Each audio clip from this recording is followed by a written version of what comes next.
Gente, eu não vou enrolar muito, porque o assunto aqui, ó, tem tempo. Então, por favor, Bárbara, conte-nos um pouco sobre a sua história primeiro. Ok, ok. Então, assim, meu nome é Bárbara Carine Soares Pinheiro. Sou filha de Terezinha Soares de Jesus, que é uma mulher quilombola, e de Roque Nery Pinheiro, que é um homem da ilha de Taparica, que é onde nasceu a nossa heroína do dia de amanhã, a Maria Filipa, né, que é uma heroína negra da nossa terra, marisqueira, pescadora, né, combativa da ilha de Taparica, de onde veio meu pai. Então, minha ancestralidade materna atravessou muito a minha vida, né? Então, minha bisavó Vicência foi uma mulher escravizada até os 12 anos, foi morar nesse quilombo chamado Mucambo dos Pretos, que é de onde minha mãe vem para Salvador com 9 anos de idade, trabalhar como empregada doméstica aqui nos bairros nobres, morando na casa das pessoas, né? E há cerca de 20 anos ela constrói a nossa casa na periferia da cidade, na Fazenda Grande do Retiro, que é onde ela cria os seus 4 filhos, né? Eu, a minha irmã Cristiane, meu irmão Hermilo e meu irmão Emerson.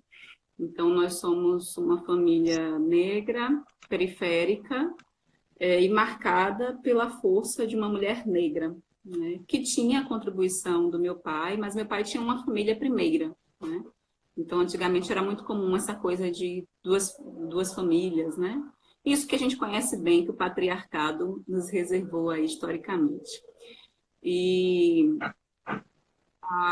estudei, né, no bairro em que eu fui criada, até que no ensino médio eu entrei na escola técnica. Não foi bem assim, mas também não dá para Esmiuçar. minuciar a história aqui, né? Eu primeiro cursei na Liberdade, que na época era o bairro mais negro, né, da América Latina, que é o bairro do Ileaiê, da Senzala do Barro Preto, estudei no Duque de Caxias, e depois fui estudar na Escola Técnica, na época o Cefet.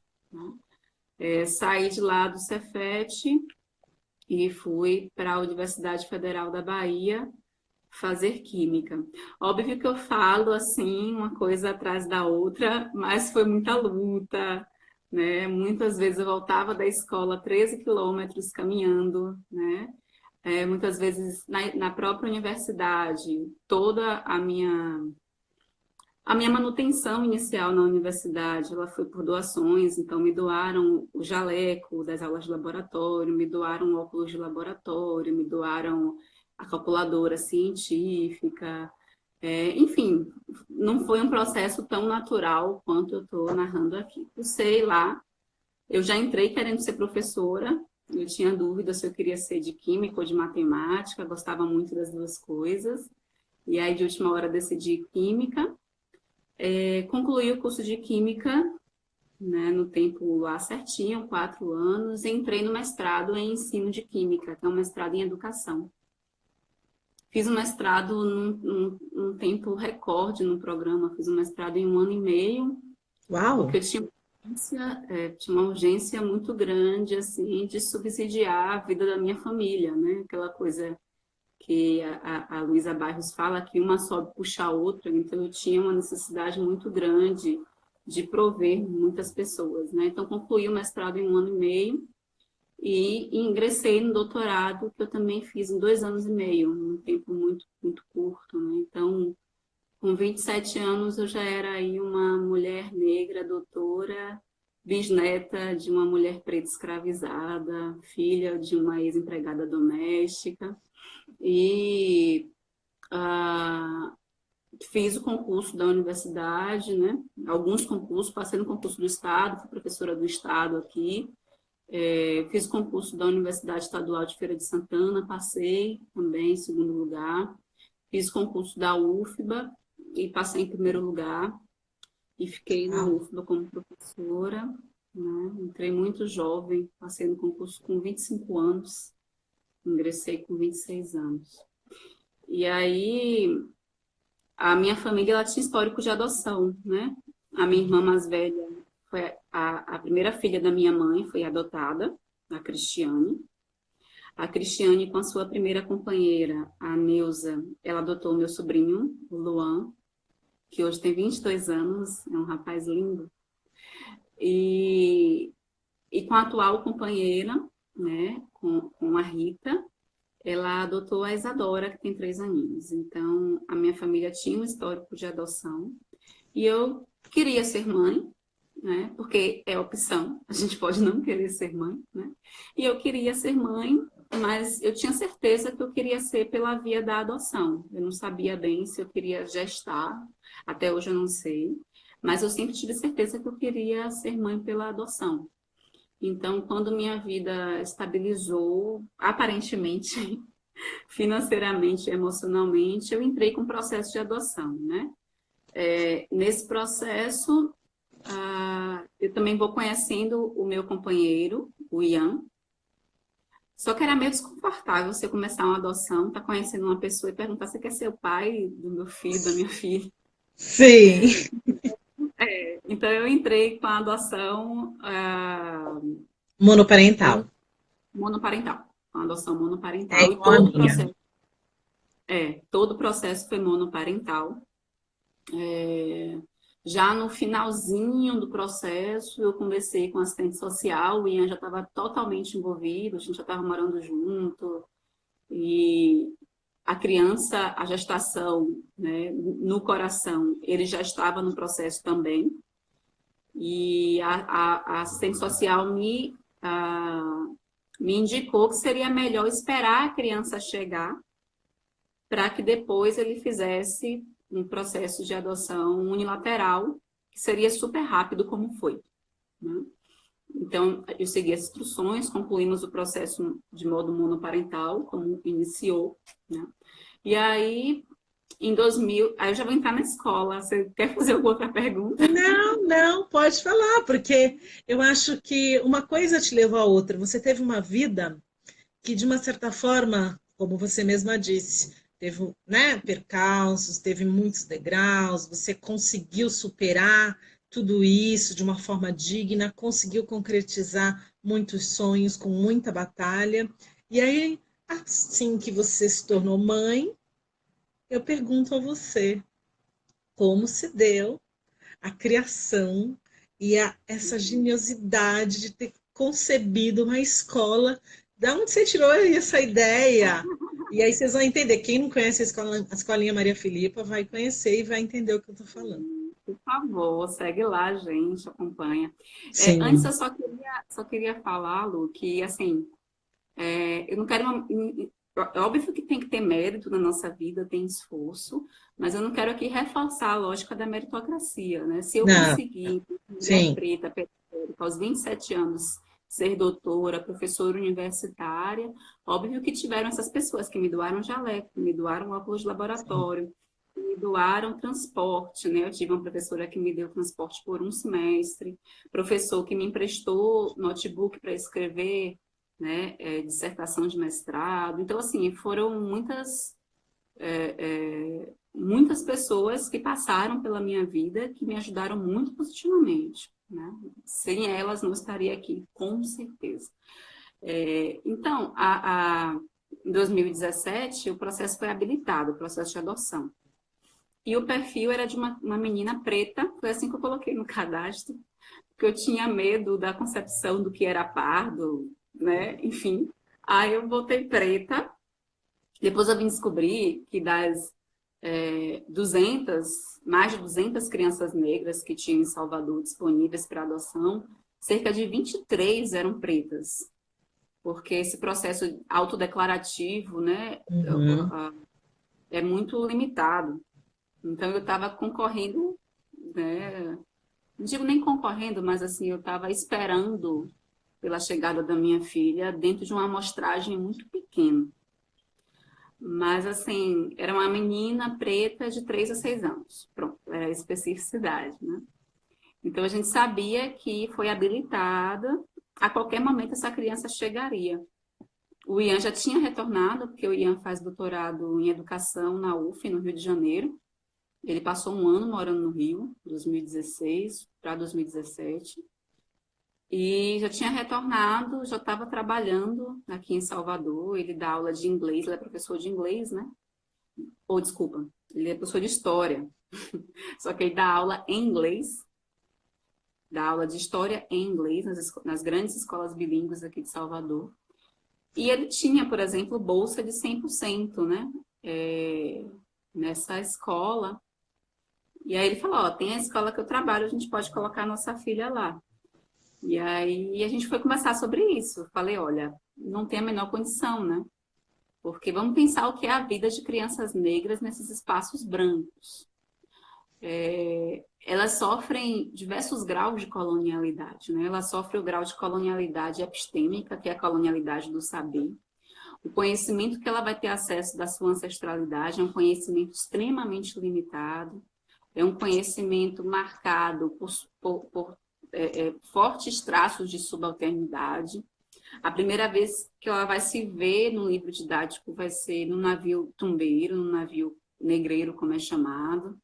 Ela vai imaginar que ela veio de escravos, de escravas, né? E, enfim, não vai ter acesso a milênios de historicidade da sua ancestralidade, porque a gente, na escola, a gente tem aí um tempo de produções científicas e tecnológicas africanas de cerca de 70 mil anos. Desde a Revolução Neolítica, a gente tem produção tecnológica em África, produção científica em África. Mas o que a gente aprende na escola são 4 séculos, sabe? É uma educação muito lenhada que a gente tem, é muito criminosa. Né? É muito, muito criminosa. E então tinha esse aspecto, né, do conhecimento, que é um conhecimento brancocêntrico, eurocêntrico, um conhecimento que nos coloca numa condição e num lugar que não é nosso. Nós somos os primeiros povos, né, a habitarem o mundo. Nós fundamos a humanidade, nós criamos os primeiros impérios, né, nós criamos a medicina, nós criamos a matemática, a química, a filosofia, diferentes formas de conhecimento foram os nossos ancestrais que criaram, e isso não chega até nós. O que a escola permite chegar até nós é esse marco subalterno da escravidão, né? Então, isso me incomodava profundamente nas escolas, e isso serve para crianças negras e não negras, né? Sim, sim, porque é a história do Brasil, não é só a história, claro, que aí eu abro um parêntese, não só as crianças, mas os pais que estão aqui nos assistindo, que muitas vezes optam por uma adoção interracial, eu bato muito nessa tecla, investiguem, conheçam a história da raça humana de verdade, não aquela que você aprendeu na escola na época que você estudou. Porque muita coisa ali que é dita nem sempre é verdade ou é apenas uma parte da história. Então, é importante vocês conhecerem sim as matrizes das origens, tanto dos seus filhos quanto de outras etnias.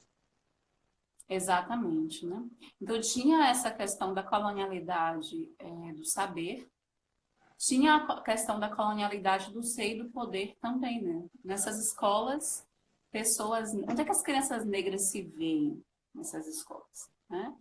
Nessas escolas, pessoas negras, elas estão nos postos subalternos, que, assim, nós sabemos que são postos extremamente necessários para o funcionamento de uma escola. Uma escola infantil não funciona sem uma portaria. Uma escola infantil não funciona sem um auxiliar de limpeza, não funciona sem um auxiliar de classe, sem alguém que troque a fralda da criança. A gente sabe que é fundamental, mas a gente sabe que a sociedade não valoriza esses profissionais. Então, pessoas negras estão ocupando esses espaços. Os espaços de poder dentro da escola, a direção, a coordenação, a professora, o professor, são ocupados majoritariamente por pessoas brancas. Uma outra escola bota lá aquela professora negra que é para dialogar com aquelas famílias poucas negras que virão, mas, no geral, né, são pessoas brancas que ocupam os espaços de poder, reverberando o racismo estrutural da nossa sociedade, como de fato é a nossa sociedade. Quem está nos espaços de poder da nossa sociedade? E aí, crianças, elas são muito inteligentes, elas compreendem. Ali, pelas relações de poder e de ser, de existência, que são estabelecidas dentro do espaço escolar, as crianças projetam psiquicamente, psicologicamente, os seus espaços no mundo. Elas começam a compreender ali, dentro da dinâmica escolar, quem obedece e quem manda. Qual o perfil fenotípico de quem manda? Qual o perfil fenotípico de quem obedece? E elas começam a se colocar nessas condições de pessoas que são donas do mundo e de pessoas que servem no mundo. E como que isso é cruel para crianças de 3, 4 anos que estão ali construindo sua subjetividade, né? Nessa dimensão do ser também, elas olham para o lado e elas não se veem como seres positivos e potentes, né? E aqui na Bahia a gente tem uma lei que obriga se não me engano, a cada 5 crianças no outdoor, uma ser negra. E aí a gente começou a ter uma criança negra no meio de tantas em alguns outdoors de escola, né? Mas assim, não são as crianças negras que estão estampando a imagem das escolas. Não são as crianças negras que estão nos livros didáticos como crianças felizes, como pessoas felizes. Elas estão vinculadas a postos subalternos da sociedade. Elas olham para o lado e como as pessoas negras, em virtude, né, desses 4 séculos de escravização nas Américas, de um processo de abandono pós-abolição, essas pessoas negras não estão lotando essas escolas. Então, geralmente é uma família no meio de um monte de famílias brancas. E aí ela se pergunta por que a sua mãe não parece com a mãe de Joana? Por que o cabelo da sua mãe não parece com o cabelo da mãe de Joana? Por que o cabelo dela não se parece com o cabelo de Joana? Por que o nariz dela não se parece com o nariz de Joana?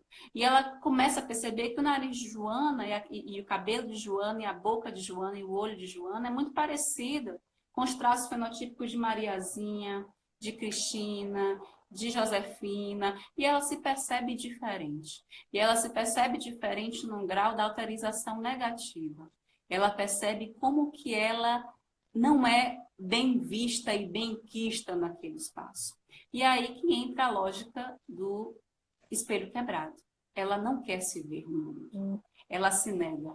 Ela nega a sua existência. Ela nega a sua imagem, a sua autoimagem e a imagem dos seus. Então, ela quer se desconstruir, ela quer parecer com Joana. Então, era muito comum no começo da escola a gente receber famílias desesperadas, dizendo: minha filha de 3 anos quer alisar o cabelo e eu não sei o que fazer. Não é comum, mãe, crianças de 3 anos quererem alisar o cabelo. Não é comum. Pelo grau de diversas violências com o processo de alisar o cabelo envolve. Você quer alisar teu cabelo? Se alisa, né?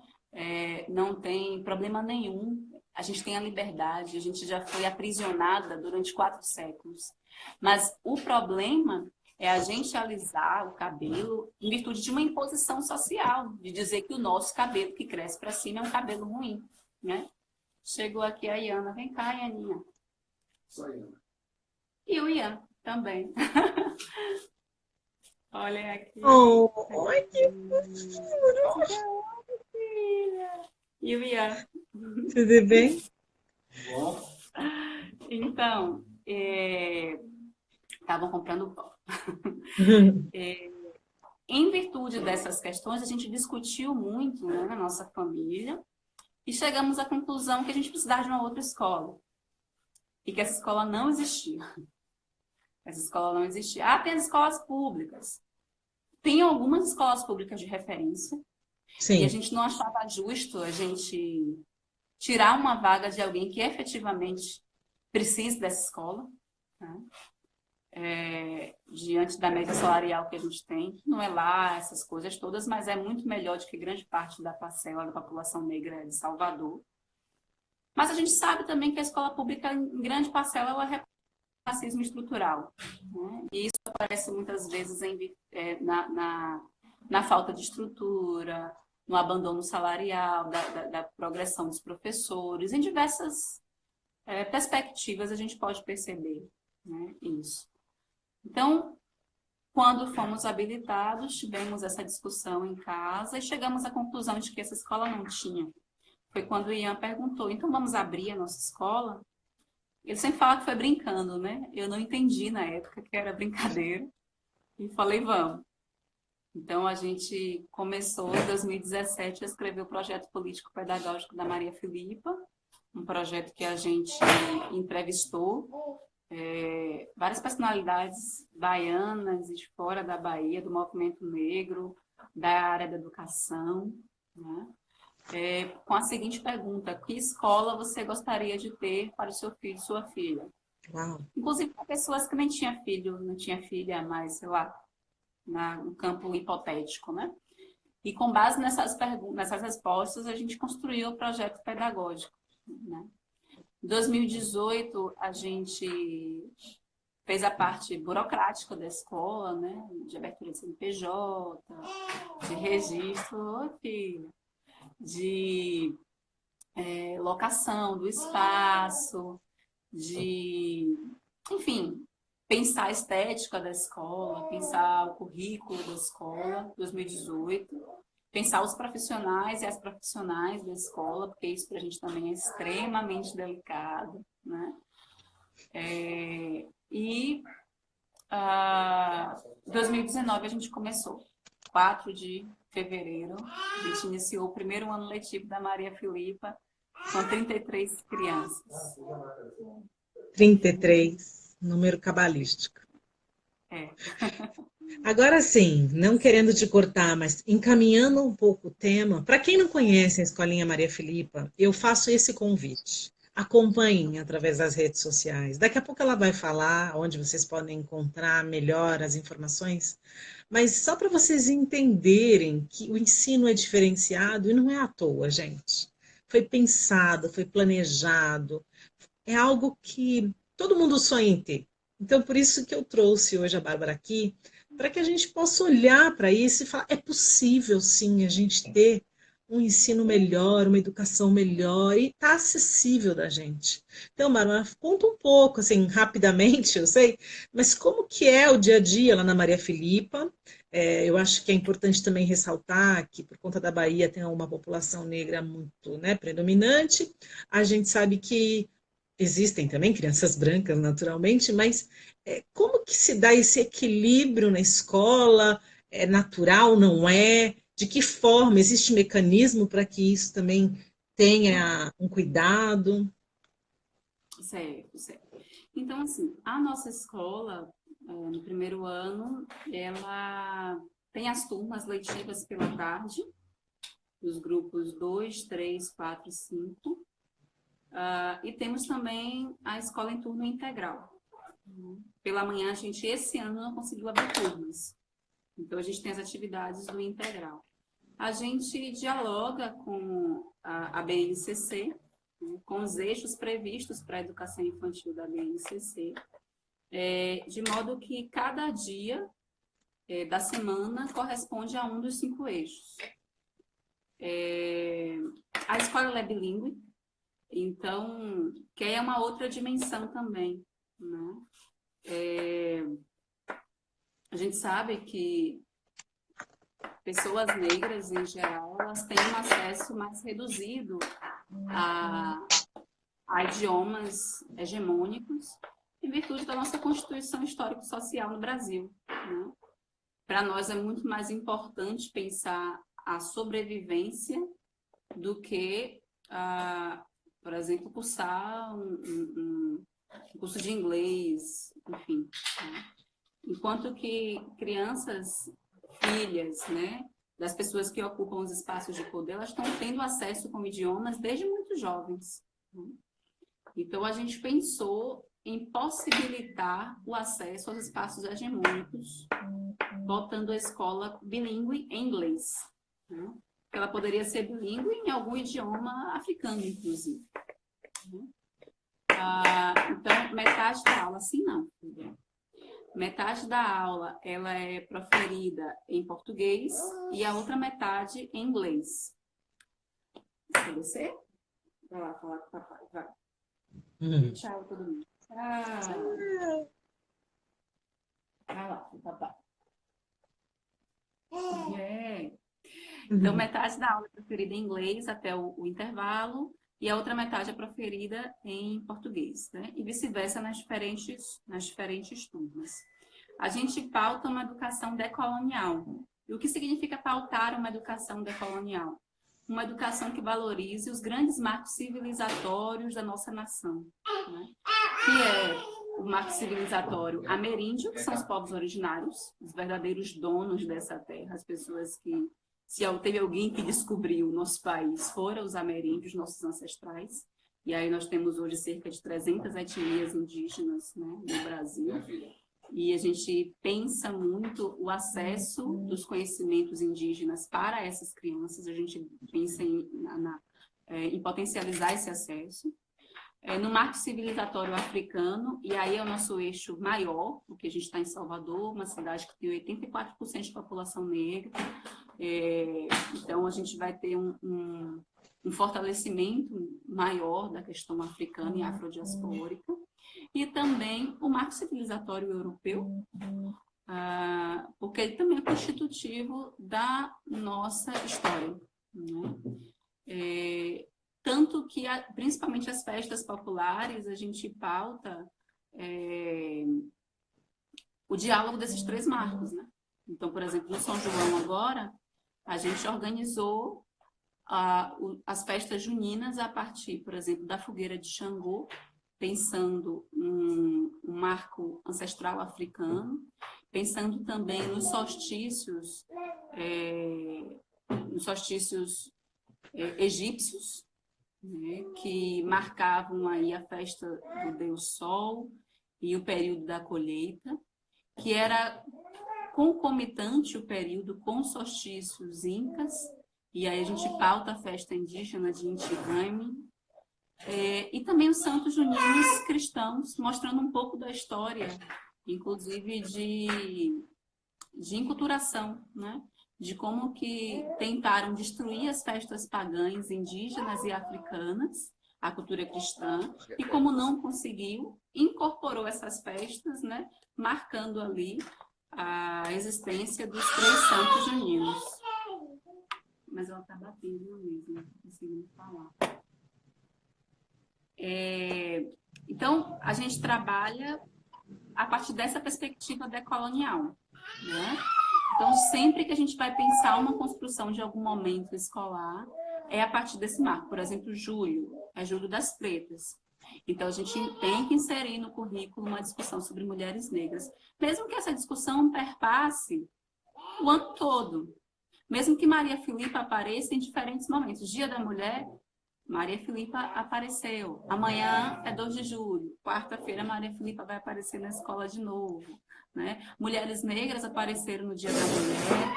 Mulheres negras apareceram no 1º de maio, né? No Dia das Profissões. A gente só levou profissionais, mulheres e homens negros e indígenas em condições de poder, em espaços de poder. E a gente faz isso constantemente na escola, né? A gente leva pessoas.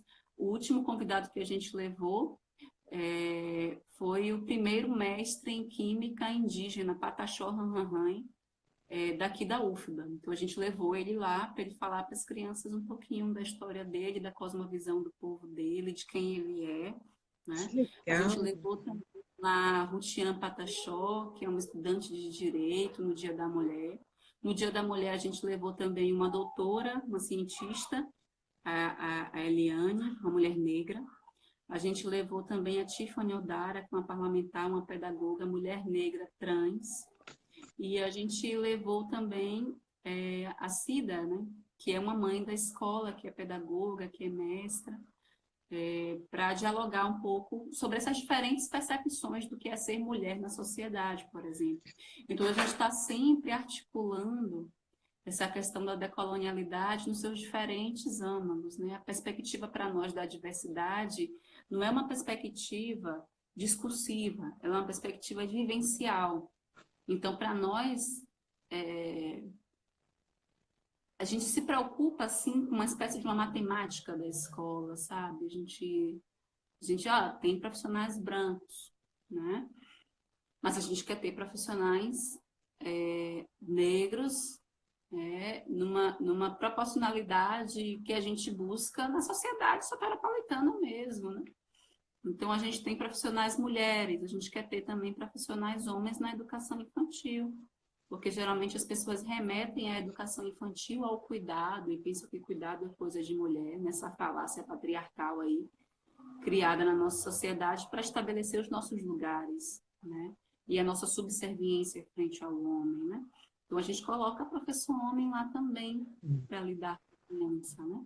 A gente pensa também em diferentes perspectivas de nacionalidade. Então, a gente tem professoras que são de outras nacionalidades, a gente tem professora argentina, professora uruguaia, que falam em espanhol nas suas aulas. As aulas da manhã, a gente tem circo, que é uma professora uruguaia, a professora Faustina. A gente tem aula de danças latinas com a professora Verônica, que é uma professora da Argentina. E a gente tem aula de capoeira com o professor Bruno Santana, que é um homem negro, um homem trans negro baiano, né? Então, a gente pensa a constituição curricular da nossa escola de um modo não violento, né? De um modo que potencialize as diferentes existências. Isso é incrível. E aí a gente começa o ano com uma mensalidade, né, de R$ 830 para os turnos, né? G2, G3, G4, G5. E a gente vai ter inicialmente aí uma busca maior por famílias brancas, né? E a gente sabe que famílias negras, elas têm essa lógica de uma sobe e puxa a outra. Então, é uma família que se desdobra em várias outras famílias, né? Então, a gente sabe que para as famílias brancas, que historicamente têm uma condição de classe muito bem demarcada no Brasil, R$ 830 é um valor. Para famílias negras, mesmo que ascendentes nos últimos anos do governo de esquerda, R$ 830 é outro valor. Então, a gente percebeu que estava havendo uma busca significativa por famílias brancas e a gente não queria reproduzir aquilo que a gente falava que existia nas outras escolas, da síndrome do único, daquela criança que é o único, que é a única negra na sala de aula. Então, a gente pensou o seguinte, olha, a gente já vai ter 8 bolsas que a gente vai arcar, 8 bolsas integrais. Então, dessas 33 crianças, 8 bolsas são integrais, 8 crianças não pagam nada. E aí a gente não quero usar o termo privilegia, porque é péssimo, a gente foca em crianças negras e indígenas, por exemplo, né, em ameríndias. Mas ainda era muito pouco, muito pouco. Então foi quando o Ian propôs que a gente abrisse também bolsas parciais, e inclusive em alguns esquemas de permuta, né? Então, aí a gente tem 19 bolsas parciais das 33. São 8 bolsas integrais, 19 bolsas parciais, que são pessoas que pagam a escola com 50% de desconto a 10% de desconto, né? Associado a isso, a gente também se inscreveu na plataforma do Catarse, com um projetinho lá chamado Adote uma Educando Maria Filipa. E as pessoas podem ajudar a escola a partir de R$ 5, né? Hoje a gente consegue uma média de R$ 2.000 por mês, né, de ajuda do Catarse, que ajuda a manter essas crianças, né, com bolsas parciais na nossa escola, e que a gente tem um interesse muito grande de ampliar isso para o ano que vem. Com essas medidas, a gente conseguiu, né, ampliar o número de crianças negras na escola, e hoje é mais da metade da escola é composta por crianças negras. Então, não sei se eu respondi a pergunta, mas é mais ou menos por aí. Sim, você respondeu e chegou num lugar que eu gostaria de chegar, que é essa questão de você enxergar no outro que ele não tem a mesma condição, né? Infelizmente, a desigualdade social no nosso país é muito grande. Você que está me vendo, está nos ouvindo, você sabe disso, você tem consciência disso. E claro, a Bahia não é tão diferente aí do seu estado, da sua cidade, mas tem algumas questões ali que são mais delicadas. Então eu acho assim um gesto de generosidade, sabe? Não só da Escola Maria Filipa em fazer esse tipo de, não sei, doação, divisão, ou até mesmo compartilhar conhecimento com aqueles que não podem pagar integralmente e, ao mesmo tempo, abrir uma janela para quem não está vivendo essa realidade, mas que olha e admira, como eu, como muitas pessoas que já colocaram aqui, nossa, é meu sonho ter a Maria Filipa aqui, nossa, me dá uma oportunidade, vem para tal lugar, vem para São Paulo. Inclusive a Marília está nos assistindo, eu já fiz uma live com ela, é uma querida, ela disse que está passando férias aí em Salvador. Vai lá na escola conversar com a Bárbara, eu tenho certeza que vocês vão trocar muito. A Marília tem um casal lindo de meninos gêmeos, uma menina e um menino lindos, negros, lindos. Tomara que eles estejam lá, vocês vão curtir se conhecer. Marília também, ó, porreta, militante. E, então, o que eu tenho para dizer é, muito obrigada, Bárbara, por você ter tido esse olhar e esse gesto, porque às vezes você está nessa zona de conforto. Ah, que bom, né, que ela abriu uma escola. A Jaqueline também comentou, logo assim que você começou a falar, me recordo agora o nome completo, ela disse que ela também, após ter adotado uma filha, ela também abriu uma escola. Não sei se foram pelos mesmos motivos que você e nem pela mesma ideologia, mas ela também teve esse ato. Às vezes a gente não consegue construir uma escola, mas a gente pode ajudar a construir essa escola doando um tijolo, colaborando com um pedacinho da massa que une cada tijolo. Então, eu peço a vocês que já me conhecem, que estão conhecendo agora a Bárbara aqui, que olhem para a Escola Maria Filipa não só com admiração, mas também como propriedade. Se apropriem dessa ideia, gente, participem. Poxa, que legal! Como a Bárbara falou, a partir de R$ 5 você entra no site, você colabora.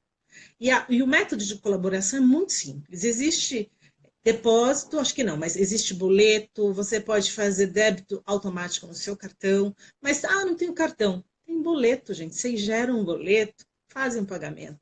E o legal é que eu acho importante também falar, você tem um comprometimento com o educando. Então, talvez nesse mês, se você for optar por boleto, não tiver condição de pagar aquele mesmo valor que pagou mês passado, você de repente vê a possibilidade de mudar o valor, porque às vezes a coisa aperta, né? Mas o importante é você saber que você está ali junto, dando a mão para que isso tudo aconteça dessa forma e que seja ampliado. Então, hoje eu quero falar assim, não é, eu vou lá, vou colaborar. Não, olhe para essa escola com amor. Olha para essa iniciativa e doe o que você tem de melhor. É R$ 5, é 30, é 20, não é nada? Então colabore essa iniciativa, compartilhe essa iniciativa. Que às vezes você conhece alguém que nem conhece a Escola Maria Filipa, mas que gostaria de ter essa escola. Sabe, na sua cidade. Eu gostaria que tivesse essa escola aqui em São Paulo. Adoraria. Inclusive, eu tenho aqui uma pergunta para a senhora, dona Bárbara. Se ela pensa em ampliar esse tipo de escola, você que está no comecinho, esse é o primeiro ano da escola, você já conquistou muitas coisas, já está aí recebendo, né, uma legião de fãs, mas como que é isso? Você pensa em...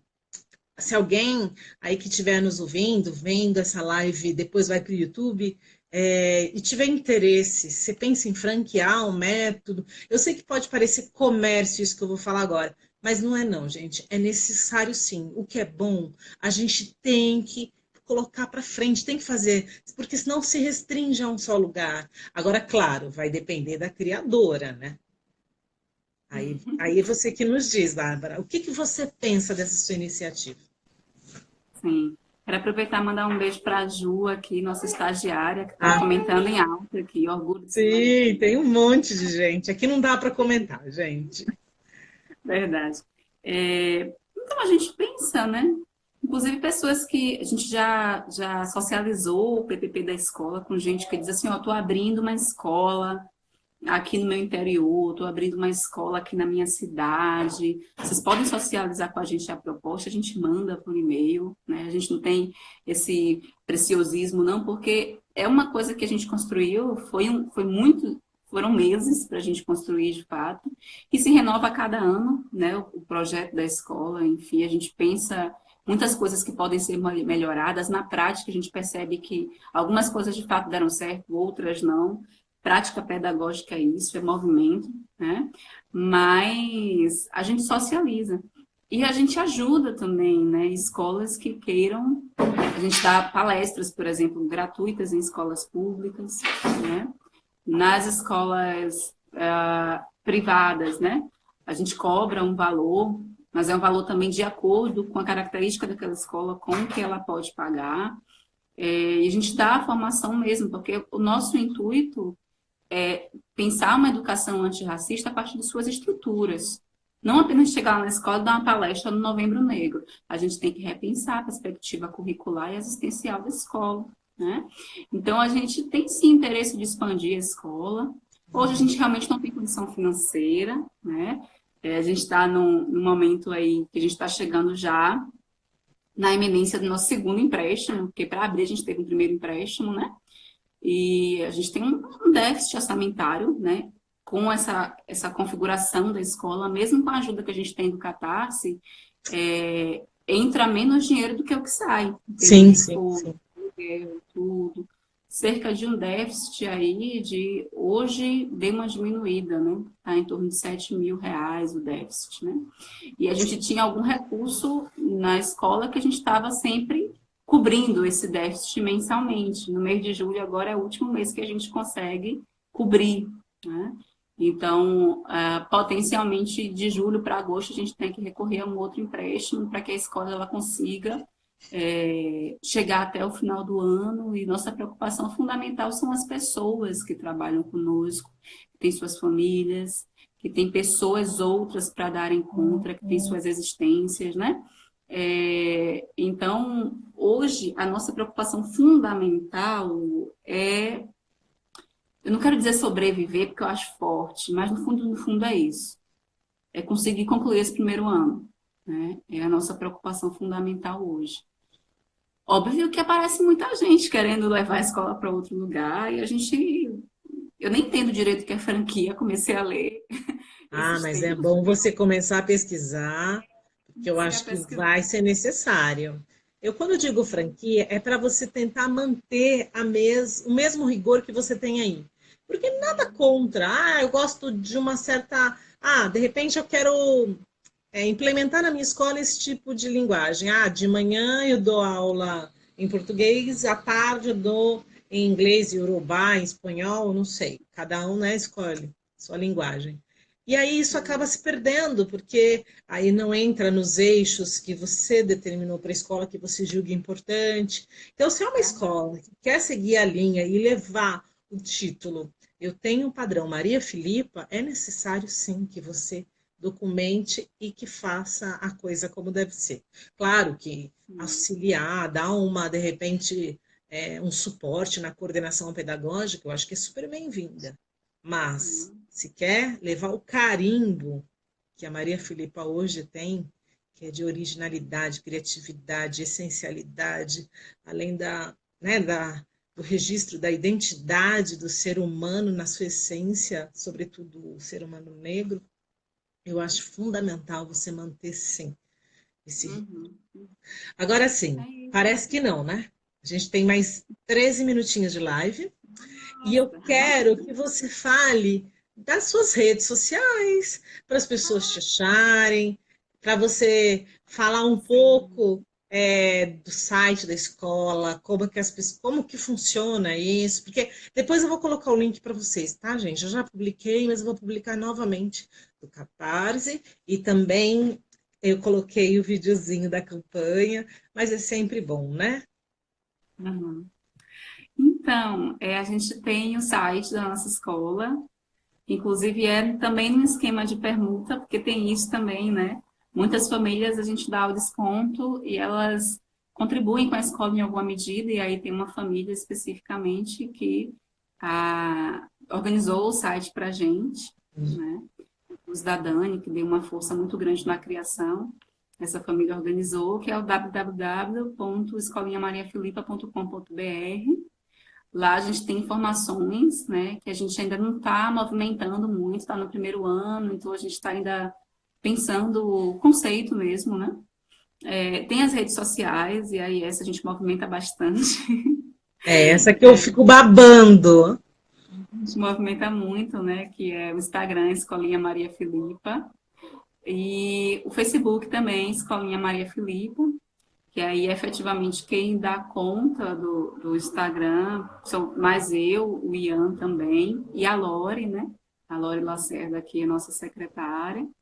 E aí nós três movimentamos as redes sociais, apresentando de fato o que a gente faz, não só com a perspectiva de exposição de quem a gente é, mas também educativa do outro. Das pessoas pensarem que tem outras possibilidades, né? Na Páscoa, a gente trabalhou com a Páscoa na perspectiva cristã, a gente trabalhou com a festa da Toré indígena, que era uma festa do mês de abril, indígena, e com a feijoada de Ogum, né? Que era uma festa que a gente pautou naquele contexto também, fazendo aí essa amarração desses três marcos civilizatórios, europeu, africano e ameríndio. Então, a gente está sempre expondo o que a gente está fazendo, não só para que as pessoas vejam, mas para que as pessoas aprendam e pensem que tem outros caminhos, que a gente não precisa seguir o que está posto, porque o que está posto, alguém criou. E muito possivelmente foi alguém que queria nos colocar em um determinado lugar, em um determinado limite. E é desse limite que a gente quer fugir. Sim. Agora, assim, você como educadora, independente de ter criado a escolinha Maria Filipa, ter idealizado e conseguido, o que você acha hoje que o ensino, tanto público quanto privado, tem de positivo? Porque às vezes a gente fala, essa escola é a padrão, ok, mas dentro do que as pessoas hoje vivem, o que você vê que pode falar, olha, não acho também que quem não tem hoje uma Maria Filipa, ou uma escola, ou outra que julgue ser... O que é uma escola pública ou privada, dentro do seu conhecimento como educadora, você poderia dizer que tem como ponto positivo? Certo. E essa pergunta é importante. Eu não tenho a Maria Filipa aqui do meu lado, eu não tenho condições de pagar a Maria Filipa, desesperei. Não desespera, né? A gente pode acompanhar as escolas de nossos filhos e filhas. Eu acho que o fundamental é o respeito, né, ao outro, a essa pessoa outra, a nós mesmos, né? Uma outra coisa fundamental é a socialização dos conhecimentos sistemáticos, né, dos conhecimentos que nos fizeram chegar até aqui. E aí precisa ser uma socialização igualitária. A apropriação de conhecimentos escolares, ela não só faz com que a gente continue desenvolvendo a história da humanidade, ou seja, a gente não vai parar aqui, porque a gente se apropria de um legado sócio-histórico e a gente leva esse legado às futuras gerações, dando continuidade à história da humanidade, mas também a gente desenvolve e potencializa os instrumentos do pensamento. A perspectiva psicológica que a gente trabalha na Maria Filipa é a psicologia histórico-cultural, na qual prevê que a aprendizagem ela precede o desenvolvimento. Então, a gente aprende e a gente desenvolve psicologicamente. Então, é importante a gente aprender de tudo, porque a gente potencializa o nosso psiquismo. As crianças elas se desenvolvem, né, tanto no âmbito psicomotor, quanto no âmbito afetivo, no âmbito emocional, no âmbito das vivências sociais, a partir também dos processos de aprendizagem. Então, acompanha lá teu filho, tua filha está aprendendo. Chega na escola e pergunta, Pro, quais são as metas de ensino desse ano? Eu quero saber, primeiro dia de aula, eu quero saber no final do ano onde é que meu filho, minha filha tem que chegar, né? Eu quero saber onde é que vocês imaginam, porque isso é planejamento. Óbvio que o planejamento ele pode sair diferente. Mas, gente, planejamento todo mundo tem. O ato educativo é um ato teleológico, tem metas. A gente sabe onde as crianças do G5 têm que chegar de acordo com a LDB, de acordo com a BNCC. A gente sabe onde as crianças do G4 têm que chegar, do G3, do G2, do G1. Né? Então, a gente precisa pensar se a escola está desenvolvendo essas potencialidades nas crianças, né? E precisamos acompanhar. Então, olha ele está aqui no G4. Até hoje eu não vi contando em casa até 5. Tem algum problema, né? O que é que está acontecendo? E aí, isso é uma coisa. Quando a gente vai para Maria Filipa, a gente vai aprender a contar, mas a gente vai aprender a contar também estudando a República Democrática do Congo. A gente vai aprender isso olhando para o osso de Xango, para o osso de Lebombo, que são artefatos matemáticos africanos antigos. A gente vai aprender as formas geométricas a partir das pirâmides. né, do papiro de Hind, que é um papiro africano da matemática. A gente vai lá imprimir o papiro, os meninos vão ver as formas geométricas no papiro, para quando chega lá no 6º ano do fundamental, que ele for estudar Teorema de Pitágoras, ele vai dizer, não, professor, o papiro de Hind é muito antes desse grego chamado Pitágoras. E estava lá o Teorema do Triângulo Retângulo, né? Então, assim, essa é uma perspectiva da Maria Filipa e que você pode levar para o seu filho problematizando, para sua filha à noite, de tarde, final de semana, quando der, né? Conversa sempre com ele, com ela, problematiza as relações interpessoais da escola. E aí a gente amplia muito mais essa noção de família, inclusive pensando como está presente no nosso PPP, que a perspectiva de família Ubuntu é pensar a humanidade como uma grande família. A gente precisa se cuidar, a gente precisa se amar, a gente precisa olhar o outro como uma extensão da minha existência, né? Então, tudo isso a escola pode não pautar, mas você pode pautar na sua vida, na sua casa, no seu ambiente familiar. Porque a escola tem obrigatoriedade, aí sim você tem que cobrar, né? A escola tem a obrigatoriedade da Lei 10.639, da Lei 11.645. Na educação infantil isso não está posto, porque na legislação está posto para o fundamental.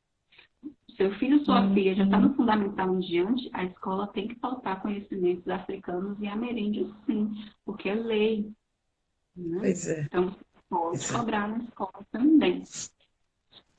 E isso, se não cobrar hoje, o futuro amanhã cobrará.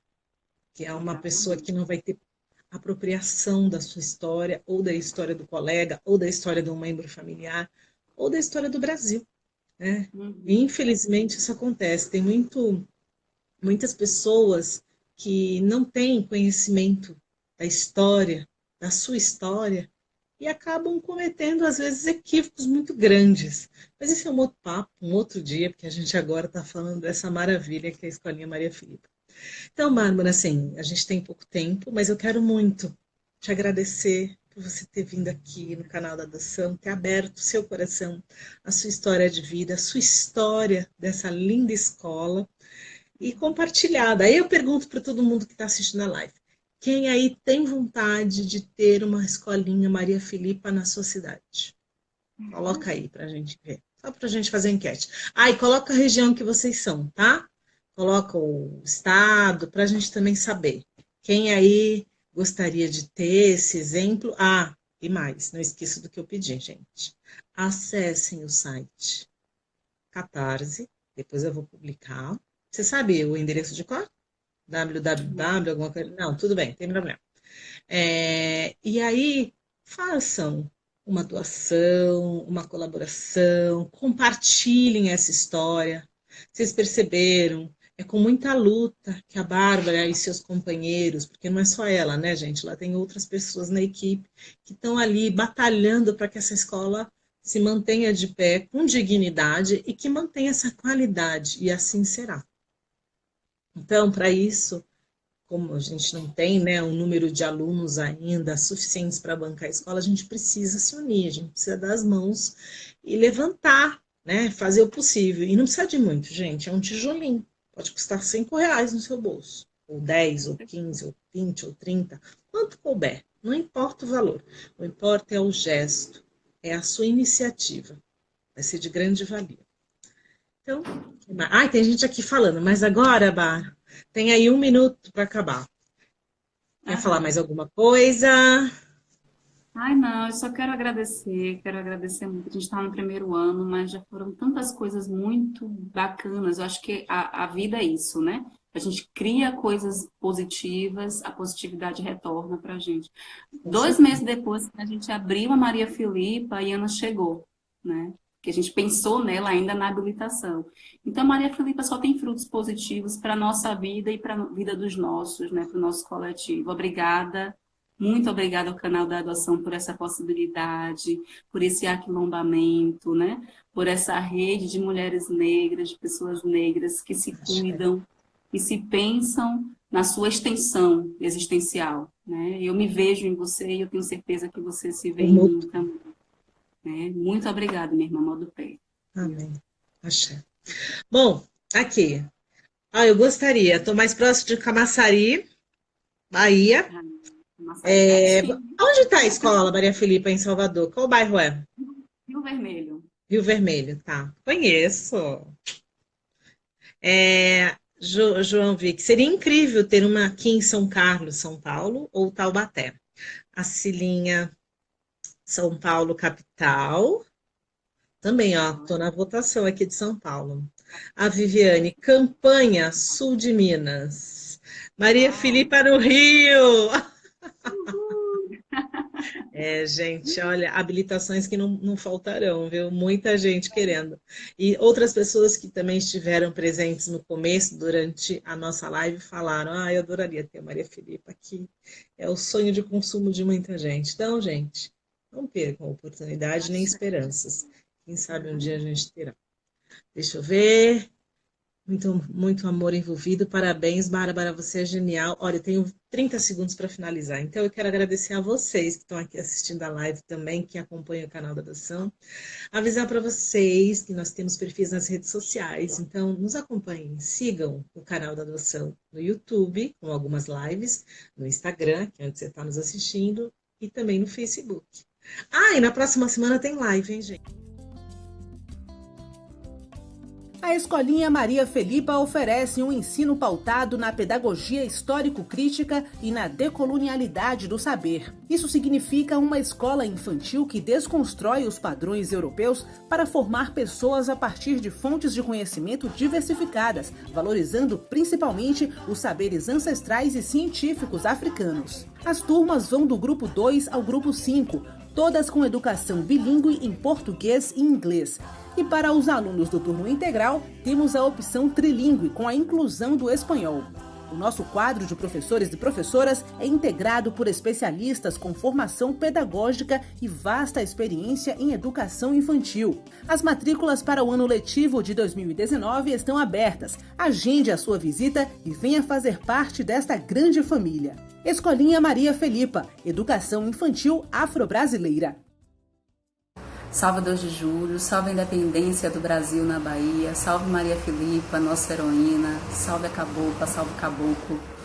Para quem não me conhece, meu nome é Bárbara Carinho, consultora pedagógica da Escola Afro-Brasileira Maria Filipa, da Escolinha. Sou mentora juntamente com meu companheiro da Escolinha Maria Filipa, o Ian. Pensamos a Escolinha Maria Filipa a partir do processo de adoção da nossa filha.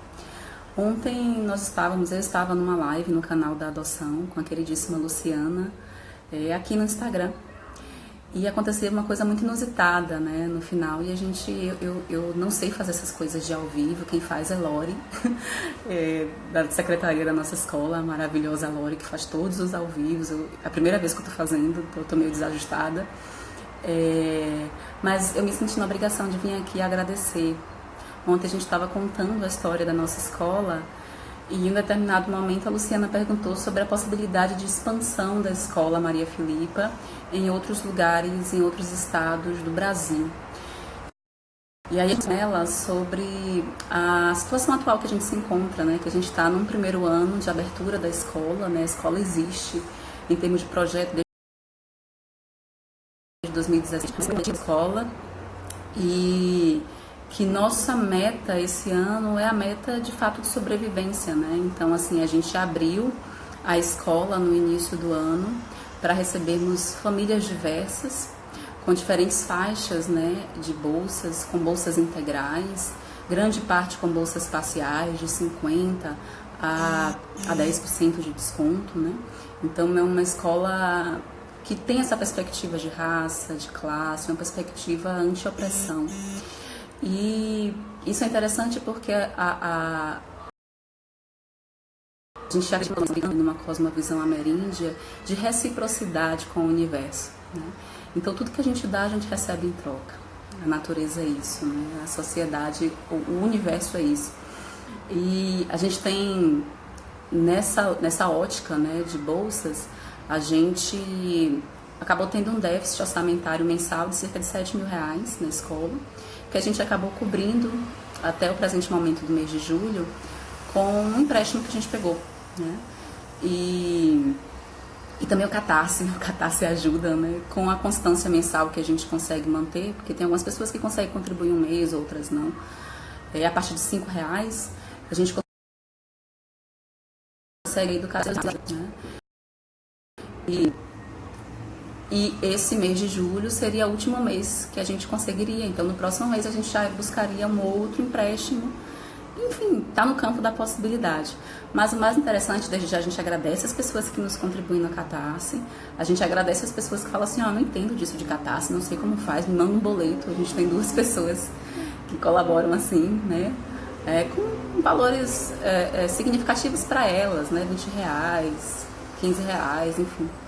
A gente agradece a todas essas pessoas, mas o mais interessante de ontem é que quando terminou a live, uma pessoa falou com a escola no direct e perguntou quais eram os dados bancários da escola. E aí a gente passou os dados bancários da escola, né? Passamos imaginando que tudo que viesse era maravilhoso, né? E aí quando chegou hoje, o Ian entrou na conta da escola e veio me perguntar: o que é isso aqui? Que valor é esse aqui? E aí a pessoa tinha depositado R$4.500 na conta da escola, né? E a gente ficou super feliz. A gente conversou com ela e perguntamos se foi ela, disse que foi, falou que é dona de uma escola no Rio de Janeiro e que entrou na live ontem no canal da adoção. Obrigada, Lu. Entrou na live do canal da adoção e se sentiu super tocada com as coisas que nós falamos, com a nossa página, com o nosso perfil, com nossas práticas pedagógicas. Então é isso, né? Obrigada. A escola pediu para manter o sigilo. Obrigada, escola, obrigada, dona, obrigada a cada um de vocês que estão conosco, que vibram conosco, que mesmo que não possa contribuir no campo material objetivo, com dinheiro, contribui com suas energias, contribui com boca a boca, contribui com suas vibrações, contribui torcendo por nós, contribui falando na família sobre nós, marcando um amigo, uma amiga nos comentários do Instagram, do Facebook, socializando o site da nossa escola. Então é isso, gente. Obrigada. A vida, ela é um ciclo, né? Ela é um ciclo. E tudo que a gente oferece de positivo para o mundo, para o universo, a gente recebe em troca. Então, muito obrigada, modo pé.